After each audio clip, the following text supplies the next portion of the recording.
হিটু শেখকে তারা জেলখানার থেকে বিভিন্নবার বিভিন্ন জায়গায় নিয়ে যাওয়ায় এবার হিটু শেখের যে উকিল আছে উনি প্রতিবাদ করলেন।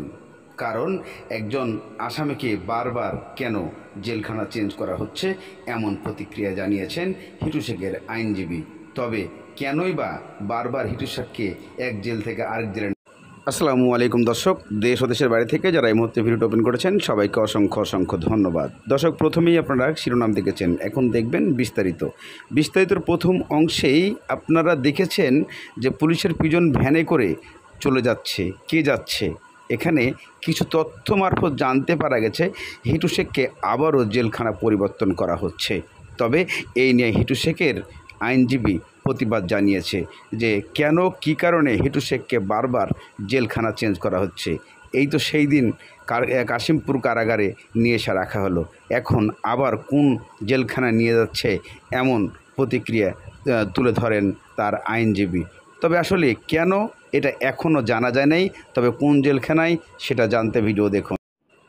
দর্শক, আপনারা দেখতে পাচ্ছেন আবারও হিটু শেখকে জেলখানা পরিবর্তন করা হচ্ছে। তবে কি কারণে পরিবর্তন করা হচ্ছে কোনো প্রশ্ন বা কোনো সাংবাদিকের সঙ্গে জড়িয়ে পড়েন নাই জেলখানা কর্তৃপক্ষ।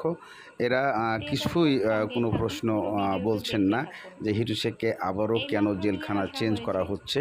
তাহলে কি হিটু শেখের ফাঁসি খুব শীঘ্রই হবে, এমন প্রশ্নে আসলে কোনো উত্তর পাওয়া যায় না জেলখানা কর্তৃপক্ষ থেকে। তবে হিটু শেখকে এই জেলখানার থেকে বাইরে নেওয়ায় আবারও প্রতিবাদ জানিয়েছে হিটু শেখের আইনজীবী। বারবার কেন তার আসামিকে এইভাবে জেলখানা পরিবর্তন করা হচ্ছে এই নিয়ে প্রতিবাদ। তার জুডিশিয়াল মাইন্ড অ্যাপ্লাই করে তিনি জাজমেন্ট প্রদান করেছেন।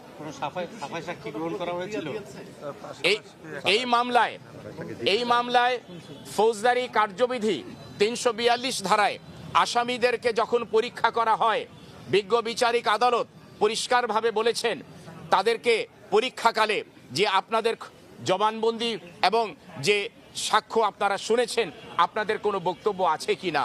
আসামিরা বলেছে আমাদের কোনো বক্তব্য নাই। কোনো লিখিত বক্তব্য দেবেন, ওনারা বলেছেন না। কোনো সাফাই সাক্ষী দেবেন, ওনারা বলেছেন না। সুতরাং প্রসিকিউশন এভিডেন্স ক্লোজ হওয়ার পরে আইনের বিধান অনুযায়ী section 342 of the code of criminal প্রসিডিউরের যে ম্যান্ডেটরি প্রভিশনস সেটাকে যথাযথভাবে বিজ্ঞ বিচারিক আদালত কমপ্লাই করেছেন। আসামি সেটাকে সুযোগ না নেয় পরবর্তীতে বিজ্ঞ বিচারিক আদালত আর্গুমেন্ট এবং আর্গুমেন্টের পরবর্তীতে।